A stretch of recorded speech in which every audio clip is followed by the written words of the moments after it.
ஓம் ஸ்ரீ குருப்யோ நம. ஸ்ரீ மகாபரிவாஜனம் மகாபரிவாஜனம் மகாபரிவாஜனம். இன்றைக்கி தெய்வத்தின் குரல் பாகம் 5 சங்கர சரித்தம் என்ற தலைப்பில் பெரியவா சொல்கிறது மேலே வாசிக்கிறேன். இது பக்கம் 657 ஆரம்பிக்கிறது. சனகாதியர், தத்தர், சுகர் முதலியவர்கள் சந்நியாசத்திற்கும் மேலே போன மகா பெரியவர்கள் ஆதலால் சந்நியாச தீட்சை கொடுக்கும் அதிகாரம் அவர்களுக்கும் உண்டு. அப்படித்தான் சுகரிடமிருந்து கௌடர் சந்நியாசம் வாங்கி கொண்டது. குடீசகர், பகூதகர், ஹம்சர், பரமஹம்சர் என்று 4 வகையாக கூறப்படும் சந்நியாசிகளில் அத்வைத சந்நியாசிகள் 4வதான உத்தம பிரிவைச் சேர்ந்தவர்கள். அதாவது பரமஹம்சர்கள்.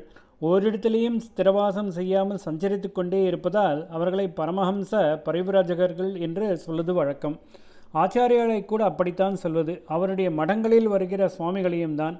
மடம் என்ற ஸ்தாபனத்தில் இருந்து கொண்டு லோகத்திற்கு தர்மங்களை எடுத்துச் சொல்லும் குருக்களாக இருப்பதால், குருபீடம் என்பதிலிருந்து கொண்டு ஆஃபீஸ் பண்ணும் சந்நியாசிகளாக இருப்பதால், அதாவது லோகப் பொறுப்பு என்பதே இல்லாத சந்நியாசிகளாக இல்லாமல் லோகத்தில் தர்மம் வளர்வதற்கும் பாடுபடும் பொறுப்பை பெற்றிருப்பதால் இங்கே பரமஹம்ச பரிவிராஜகர்களுக்கான விதிமுறைகளில் சில மாறுதல்கள் பண்ணியிருக்கிறது. சந்நியாச உபனிஷத்துக்களிலும் ஸ்மிருதிகளிலும் மற்ற பழைய புஸ்தகங்களையும் சொல்லியிருப்பதற்கு கொஞ்சம் வித்தியாசமாக நாம் ஆச்சாரியாரிடம் பார்க்கிறோம். அவருடைய மடங்களைச் சேர்ந்த சுவாமிகளிடம் பார்க்கிறோம் என்றால் அதற்கு காரணம் இவர்கள் ஒரு பொறுப்பும் இல்லை என்று விட்டவர்களாக இல்லாமல் லோகத்தில் தர்மாபிவிருத்திக்கு பொறுப்பு பெற்றவர்களாக இருப்பதுதான். இந்த விஷயம் இருக்கட்டும். நான் சொல்ல வந்தது பரமஹம்ச சந்நியாசிகளையும் அத்தியாசிரமிகளையும் பற்றியது.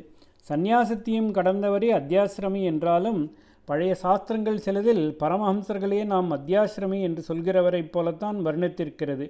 அவற்றில் பரமஹம்ச சந்நியாசிகளையே வஸ்திரம், தண்ட கமண்டலம் ஆகியவற்றையும் விட்டுவிட்டவராக சொல்லி சுகர், தத்தர் முதலியவர்களையும் இந்த கோஷ்டியிலே சேர்த்திருக்கிறது. பரமஹம்ச சந்நியாசிக்கு அப்புறம் துரியாதீதர், அவதூதர் என்ற 2 பிரிவுகளை சொல்லி இவர்களை அத்தியாசிரமிகள் என்று குறிப்பாக வேறுபடுத்தி காட்டும் வழக்கம் வந்த பிறகும் கூட அத்தியாசிரமிகளை பரமஹம்ச பரிவிராஜகர்கள் என்று சொல்வது நீடித்து வந்திருக்கிறது. ஆச்சாரியாலே சாந்தியோக பாஷ்யத்தில் ஒரு இடத்திலும் பரமஹம்ச பரிவிராஜகை அத்தியாசிராமபி என்று சொல்லியிருக்கிறார். பரமஹம்ச பரிவிராஜகர்களான அத்தியாசிரமிகளால் என்று அர்த்தம். அதாவது எதி தர்மங்கள் என்னும் ரூல்கள் உள்ள 4வது ஆசிரமியே சந்நியாசி. இந்த ரூல்களும் நழுவிப்போய் 4வது ஆசிரமத்துக்கு மேலே போனவனே அத்தியாசிரமி என்று வித்தியாசம் பார்க்காமல் 2 பேரையும் ஒன்றாக குறிப்பிடும் வழக்கம் வெகு காலமாக இருந்து வந்திருக்கிறது. சம்சார ஆசையும் ஹிக லட்சத்தையும் விட்டுவிட்டு ஒருவன் கிளம்பிவிட்டான் என்ற பிறகு அப்படி கிளம்பின எல்லோரையும் ஒன்றாக சொல்லிவிடலாம் என்று ஏற்பட்டிருக்கிறது. விவிதிஷா சந்நியாசம், வித்வத் சந்நியாசம் என்று 2ஐயும் சாஸ்திரங்களில் சொல்லியிருக்கிறது. எதி தர்ம ரூல்களுக்கு கட்டுப்பட்டு துரியாசிரமம் என்று ஆரம்பிப்பவனே அந்த ஆசிரமத்தில் முன்னேறி ரூலையும் விட்டு அத்தியாசிரமியாக ஆவதை இந்த பாகுபாடு தெளிவுபடுத்தி காட்டுகிறது. விவிதிஷா என்றால் ஒன்றை அறிய ஆசைப்படுவது, மனசார தாபப்படுவது. சமாதி நிலை, ஆத்ம சாட்சா்காரம், பிரம்மானந்தம் என்றெல்லாம் சொல்லப்படுவது என்னவென்று அறிய ஒருவர் ஆசைப்படுகிறார், தாபப்படுகிறார். இப்பொழுது விதிவிஷா அவருக்கு இருக்கிறது. குடும்ப வாழ்க்கையில் உள்ள மட்டும் மேலே சொன்ன லட்சியத்துக்கு டெடிகேட் பண்ணிக்கொண்டு பிரயாசைப்பட முடியாது என்று அவர் ஃபீல் பண்ணுகிறார். அதனால் கிரமமாக சாஸ்திரங்களில் சொல்லியுள்ளபடி சந்நியாசம் வாங்கி கொண்டு தண்ட கமண்டல காஷாய தாரணம் மற்ற எதி தர்ம ரூல்கள் ஆகிய எல்லாவற்றையும் பின்பற்றுகிறார். இதுதான் விவிதிஷா சந்நியாசம். இப்படி சந்நியாசியாகி ஆத்மசாஸ்திரங்களை படித்து விசாரம் பண்ணிக்கொண்டு முன்னேறும்போது சமாதி நிலை பற்றி சொல்லியிருப்பதெல்லாம் நிஜமானவைதான் என்ற நிச்சயம் அவருக்கு ஏற்படுகிறது. கொஞ்சம் கொஞ்சம் அந்த அனுபவம் வந்து தொட்டு விட்டு போகிறது.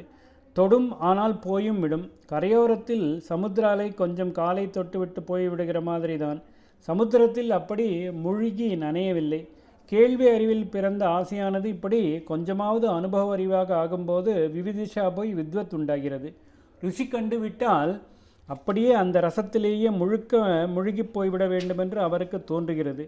அச்சமயத்தில் எதி தர்ம ரூல் படி பார்த்து பண்ணி கொண்டிருப்பது கூட நிதித்தியாசனம் என்பதான தீவிர ஆத்ம விசாரத்துக்கு இடைஞ்சல் பண்ணுவதாக நினைக்கிறார். அதனால் தண்ட கமண்டல காஷாயாதிகளும் மற்ற எதி தர்ம ரூல்களையும் விட்டு விடுகிறார். அதுதான் வித்வத் சந்நியாசம் என்பது.